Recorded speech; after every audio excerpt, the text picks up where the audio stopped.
Hello, my name is Tegan. I'm here to speak about my resource, A Roller Coaster of Emotions. Emotions are one of the main factors that are underlining challenging student behaviours. Today I'm demonstrating and explaining a resource that will help assist primary age students and their teachers with recognising emotions and their triggers. The Rollercoaster of Emotions activity will assist in teaching and learning about a range of emotions, both positive and negative, and the influences everyone experiences within a day, week, or month. It is a fun way for students to explore how their emotions increase and decrease following certain events, situations, or environment, as well as being able to recognise any patterns.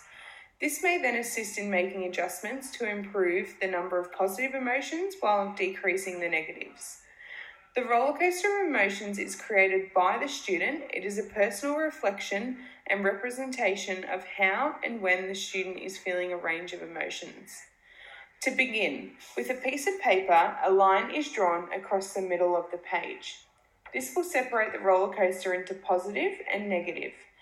Each child is to identify the emotion they experience at the particular time of day. To provide a model example, I would like to create a roller coaster of my day. As you can see, when I say goodbye to my son, I am feeling sad. Therefore, my roller coaster dips below the line. Later in the day, the printer is not working, which makes me feel frustrated. But which of these makes me more emotional? Dropping off my son. And as you can see, the line goes lower than the other. The student would then create their own. This activity is also an excellent opportunity for a teacher to begin conversations with each student about why they are feeling these emotions and developing strategies to help them regulate these. Students' understanding of emotions and their ability to express these appropriately are imperative to improving the behaviour and positive interactions evident in the classroom and in the school grounds. This activity helps begin this process. Thank you for listening, and I hope you enjoyed.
My name is Ashleigh Sweeten, and today we're talking to you about positive reinforcement in relation to challenging behaviour within a primary school classroom. Positive reinforcement is important in everyday life. Utilising positive reinforcement within primary school classrooms can act as a very important catalyst for underlining the expectations you have set for your children to display.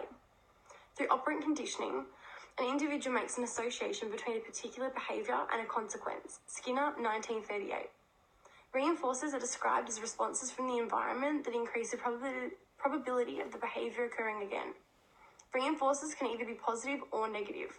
In this presentation, I'll only be focusing on the positive. It is important to remember that there are many different types of reinforcers that are able to derive desired results from your children.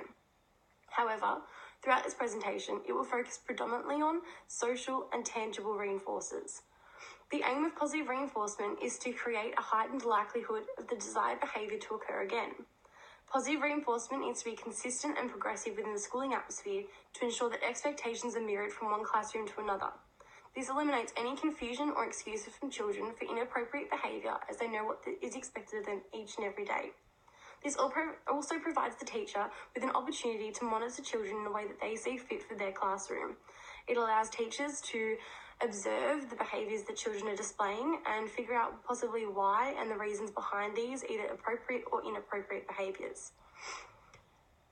Each individual teacher needs to be considered holistically, so each educator has a chance to include personal beliefs, values, and morals they feel that they are personally important to include in their classroom. The resource that I'll be using is an individual pencil cup. Each week, a teacher will provide a basket at the front of the classroom as a visual representation full of stationery items, such as fuzzy balls, ribbons, sequins, etc., to give children a visual understanding of what they'll be working towards each week. At the end of each week, 4 to 5 children will be rewarded for good behaviour or meeting expectations that the teacher has set for that week. This includes raising their hand to answer questions, helping other students on tasks, sharing, cleaning up, etc.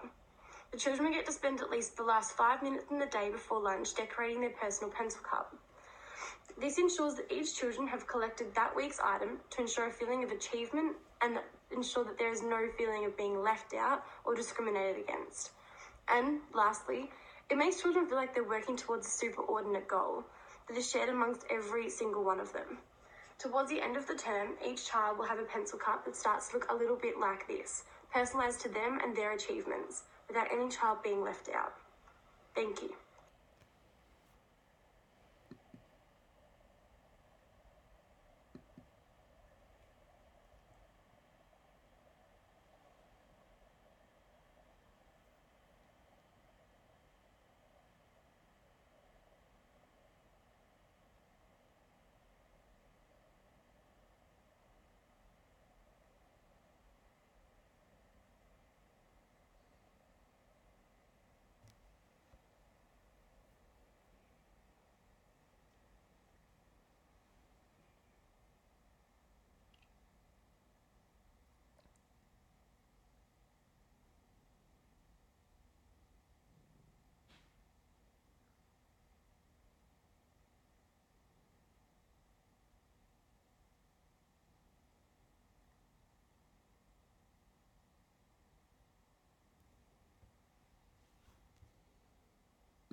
Hello everyone, my activity is called Bully Hands and it's a discussion-based activity which can be used to foster critical thinking among the students. For this activity, I have used 2 large hands made of felt and some felt labels that I used to fill the hands. I will start the activity by opening the discussion by asking students why people bully. We would spend few minutes coming up with different reasons why people display challenging behavior with regards to bullying. Then we would move on to the first hand, which is focused on how a person who is being bullied might feel.